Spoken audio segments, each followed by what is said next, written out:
πρέπει να είναι τουρκοκριτικά, όπως τα λέγανε, δηλαδή από άποψη μουσικής. Άρα δεν προήλθαν από τη Μικρά Ασία, ναι, αλλά ήρθαν από κάπου αλλού. Δεν ήταν μια κατηγορία τραγουδιών με μουσική η οποία είχε έρθει από την Ανατολή. Όταν ακούς καμιά φορά τραγούδια αστικά λαϊκά από το Μαρόκο, ας πούμε, ή από την Τινησία.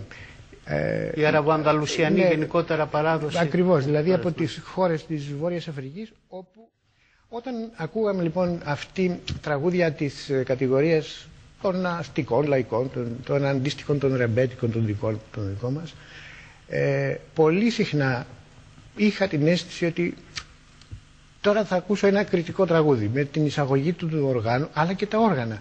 Αλλά κυρίως η αντίληψη περί μελοποιίας, ο τρόπος που τραγουδούν κλπ. Μας παραπέμπει στα μπαχανιώτικα, σε αυτή την κατηγορία τραγουδιών.